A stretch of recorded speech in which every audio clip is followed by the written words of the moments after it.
ከዛሬ ጀምሮ አዲስ ሰው ነው መሆኑ የምር ራሴን ቀይራለሁ። አረ በቃኝ። በስመ አብ 30 ዓመት ሙሉ አንድ አይነት ህይወት አረ ይሰለቻል። ለአእምሮ ራሱ እኮ ይከብዳል። ሰው ስንት ቦታ ሄዷል፣ ስንት ቦታ ደርሷል፣ ስንት ቦታ ራሱን ቀይሯል። እኔ አንድ አይነት ቦታ 30 ዓመት አረ ፈጣሪው አንተን በቃ በለኝ። እኔ መቀየር እፈልጋለሁ።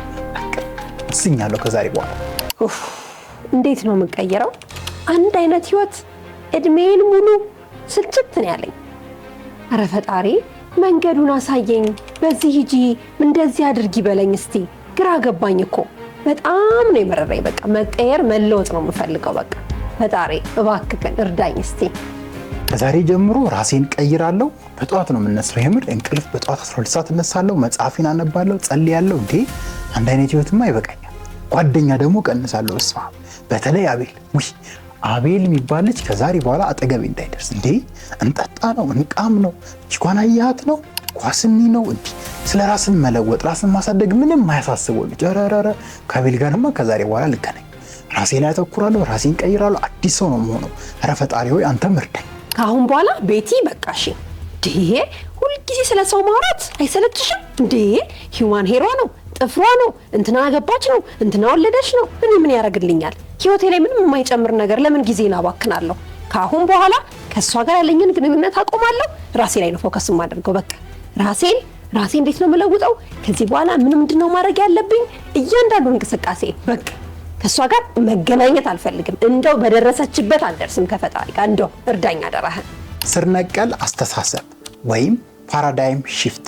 ስንቶቻችሁ ከዛሬ በኋላ ራሴን ቀይራለሁ፣ ነገ አዲስ ሰው ነው መሆኑ፣ የምር ከነገ ጀምሮ ማንበብ ጀምራለሁ፣ እንዴ አረ ገንዘብ አያያዜ ሞቷል፣ ገንዘብ አያያዜን ማሻሻል ፈልጋለሁ ብላችሁ ነገር ግን ሳትተገብሩት ትታችኋል። አንቺስ? ከዛሬ ጀምሮ ጓደኛ ቀይራለሁ፣ ራሴን እለውጣለሁ፣ ከዚህ በኋላ ራሴ ላይ ነው ፎከስ የማደርገው፣ ስለ ሰዎች አላስብም፣ አላወራም፣ ቁጭ ብዬ እድሜን አላባክንም ብለሽ አስበሽ ከዛ በኋላ ግን ሳትቀይሪ ምን ያህል ጊዜ ሆኖሻል? ለመቀየር ካሰብሽስ ወደ ኋላ እየጎተተሽ ያለው ነገር ምንድን ነው? እስኪ ሐሳባችሁን ኮሜንት ላይ። ብዙዎቻችን ራስን መቀየርን ስናስብ መጀመሪያ ያለብን ከአስተሳሰብ ለውጥ ነው። ስር ነቀል የአስተሳሰብ ለውጥ ወይም ፓራዳይም ሺፍት ብዙ ጊዜ በስልጠናዎች በትምህርቶች ሰምታችሁት ሊሆን ይችላል። ስር ነቀል የአስተሳሰብ ለውጥ ሁለት ክፍሎች አሉት። የመጀመሪያው ራስን የመቀየር ራስን የማሳደግ ወደ ተሻለ ቦታ ራስን የመውሰድ ስቴፕ እውቀት ወይም ናውሌጅ ይባላል።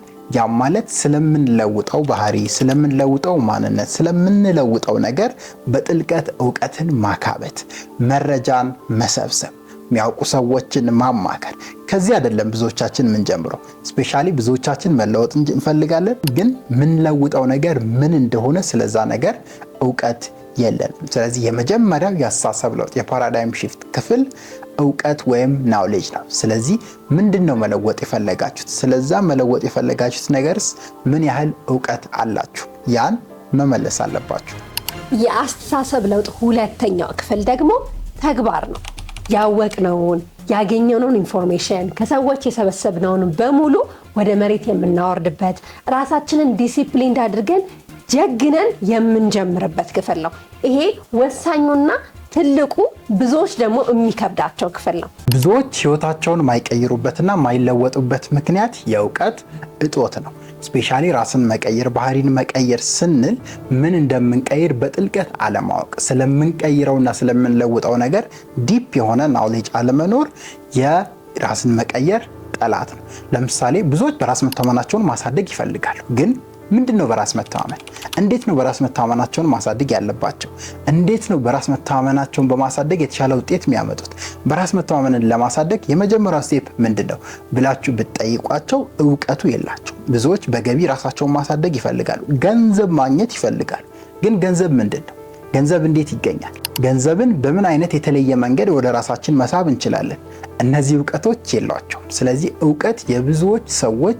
እውቀት የብዙ ሰዎች የሚፈልጉትን ውጤት ያለማምጣት ምክንያት ነው። እውቀት ስንል ደግሞ ኖርማል ጋርቤጅ የሆነ ሁሉም ያውቀው እውቀት ሳይሆን ስፔሲፊክ የሆነ ስፔሻላይዝድ የሆነ ናውሌጅ። ያ እውቀት ከሌላችሁ ራሳችሁን መቀየር ይከብዳችኋል። የአስተሳሰብ ለውጥም ዋነኛውና የመጀመሪያው ክፍል እውቀት ነው። ስለዚህ ዋነኛው የሚያስፈልገን ነገር መቀየር ስለምንፈልገው ነገር እውቀት ያስፈልገናል። ጤናሽን ነው ማስተካከል የምትፈልጊው፣ ስለዚህ ለዛ ጉዳይ የተሻለ እውቀት ያስፈልግሻል። መቀየር የምትፈልገው ገቢህን ደግሞ ከሆነ ገቢህን እንዴት መጨመር እንዳለብህ፣ እንዴት ቢዝነስ መጀመር እንዳለብህ እውቀት ያስፈልጋል። ሁሉም ሰው የሚያውቀው አይነት እውቀት ሳይሆን ስፔሻላይዝድ የሆነ ኖሌጅ ያስፈልጋል። ያ እውቀት ነው አንተን ወደምትለወጥበትና መለወጥ ወደምትፈልገው ደረጃ የሚያደርስክ። ስለዚህ እውቀት ወሳኙ ነው። ብዙ በተለይ እንደ ሀገር አሁን ያለንበት ቦታ ያለነው እውቀት ስለሌለን ነው። ሁላችንም ከዛሬ ጀምሮ መለወጥ የምንፈልግ ከሆነ ስለምንለወጠውና ወዴት መሄድ እንዳለብን የሚያስፈልገን የመጀመሪያው እውቀትና እውቀት ነው። አንተ ደግሞ በደንብ ስማኝ። አሁን ያለኝ ውጤት ጥሩ አይደለም፣ ገቢዬ ጥሩ አይደለም፣ ቢዝነሴ ጥሩ እየሄደ አይደለም ምናምን የምትል ከሆነ አታለቃቅስ። ምንድነው መቀየር የምትፈልገው? መጀመሪያ እውቀትን አዳብር። ከእውቀት ቀጥሎ ማድረግ ያለብህ ወዴት ነው መሄድ የምትፈልገው? ወጣት ነህ፣ ስራ የለህም። አዎ እሺ፣ ወዴት ነው መሄድ የምትፈልገው? በህይወት ምን ማሳካት ነው የምትፈልገው? ጠይቅ መጀመሪያ። እነዚህ ነገሮች ከማወቅ ነው ስር ነቀል ያስተሳሰብ ለውጥ የሚጀመረው። እውቀት የመጀመሪያው ክፍል ነው። ስለዚህ ከማማረር ወጥተህ ኃላፊነት ወደ መውሰድ፣ ምን ማድረግ እንዳለብህ መጠየቅ፣ ሌሎችን ማማከር፣ ታላላቅ የምትላቸውን ሰዎች መጠየቅ፣ አክሽን መውሰድ። በቃ ሰበብና ምክንያት የተደረደሩ ማለቃቀስ ሳይሆን እንደ ሀገር ያለንበት መጥፎ ቦታ ይታወቃል። ያለን ውጤት መጥፎ ነው ይታወቃል። ባክዋርድ ኋላ ቀርነን በቃ ይታወቃል። ግን ያን ለማስተካከል ኃላፊነት ወስደህ ከዛሬ ጀምሮ መንገድን ከኔ ጋር ከሊቅነት ጋር ጀምር። ስለዚህ የመጀመሪያው ፓርት እውቀት ነው። አደራ እውቀትን አካብት። ምን ማድረግ እንደምትፈልግ ለይ። በህይወት እውቀት አላማህን ወስን። ወዴት መሄድ እንደምትፈልግ ወስን። ደን ወደ ተግባር የምትመጣበትን ነገር አስብ። መጀመሪያ ይሄ ከተስተካከለ ብዙ ነገር ይስተካከላል። ደግሞ እውቀት ኖሮን ብቻ ማለት ተለወጥን ማለት አይደለም። ምክንያቱም እውቀት ብቻውን ምንም ነው ያለ ተግባር ማለት ነው። ስለዚህ እያንዳንዱ የምናውቃቸውን ነገሮች ወደ ተግባር መለወጥ አለብን። መቀየር የምንፈልገው ገቢያችን ላይ ከሆነ ስለ ገቢን መጨመር እውቀት ካገኘን በኋላ ተግባር ከሌለው ምንም ጥቅም የለውም። አንዳንድ ሰዎች አላችሁ ደግሞ እውቀቱ ኖሯችሁ አዳብራችሁ በሙሉ የተለወጣችሁ የሚመስላችሁ፣ ያለ ተግባር ግን እውቀት ዜሮ ነው፣ ምንም ጥቅም የለውም። ስለዚህ ተግባር ነው ወሳኝ። እውቀት ማለት ብርሃን ነው። እውቀት አለ ማለት ለብዙዎች ማብራት፣ ለብዙዎች ማሳየት ይችላል። በነገራችን ላይ እንደ ምሳሌ ላስረዳችሁ። መብራት ለምሳሌ ቤታችሁ ቢኖርና እውቀትን እንደ ብርሃን ብታዩት፣ እንደ አምፖል ብታዩት፣ ቤታችሁ ውስጥ ግን ምግብ ማብሰል ብትፈልጉ እውቀቱ ስላላችሁ ብቻ ምግቡ በስሎ እናንተ ጋር አይመጣም። ምግቡን ለማብሰል ስቶቭ ማብራት አለባችሁ፣ ሽንኩርታችሁ ዲዳችሁ መክተፍ፣ ድስቱን ማጽዳት የመሳሰሉ ነገሮች። የሆነ ተነስታችሁ ማድረግ ያለባችሁ ነገር አለ። ብርሃኑ ስላለ መብራቱ ስላለ ብቻ ሁሉ ነገር ተዘጋጅቶ ወደ እናንተ አይመጣም። አንዳንድ ሰዎች እንዲህ አይነት የተሳሳተ እይታ አላቸው። ብዙ እውቀት ባካበቱ ቁጥር በቃ ተለውጫለሁ ብሎ ማሰብ፣ ይሄ በጣም ዲሉዥን ውስጥ መግባት። ስፔሻሊ አሁን ላይ ኢንስፓይሬሽናል የሆኑ ሞቲቬሽናል የሆኑ ነገሮችን በጣም ከማየት የተነሳ ሪሊ የተለወጣችሁ ምናምን የሚመስላችሁ ኬዝ አለ። መጠንቀቅ አለባችሁ። ስለዚህ እውቀት ብቻውን መፍትሄ አይደለም። እውቀት ብቻውን የምትፈልጉትን ውጤት፣ ራስን መቀየር፣ ባህሪን ማስተካከል፣ ገቢን መጨመርን አይሰጣችሁ። ያን እውቀት ወደ መሬት አውርዳችሁ ወደ ተግባር የምትገልጹበት ማንነት፣ ባህሪ ያስፈልጋችኋል። እቅዱ፣ አክሽኑ፣ ዲሲፕሊኑ፣ ፐርሲስተንሱ መዳበር መጽናት አለበት ውስጣችሁ። ያን ስታደርጉ ነው ትክክለኛ ለውጥ ሚለካ፣ ሚታይ፣ ሚጨበጥ ለውጥ በህይወታችሁ የምታመጡት። ስለዚህ ተግባር ወሳኝ ነው፣ አትኩሩበት። ስለዚህ እውቀትና ተግባር ሲቀናጁ የምንፈልገውን ለውጥ ይሰጠናል። ያንን ለማድረግ ደግሞ እውቀት በጣም ወሳኝ ነገር ነው። ማንበብ አለባችሁ፣ ሰዎችን መጠየቅ አለባችሁ። በተለይ መለወጥ የምትፈልጉበት ኤሪያ ላይ በደንብ ፎከስድ ያደረገ ስፔሻላይዝድ የሆነ ኖሌጅ ያስፈልጋችኋል።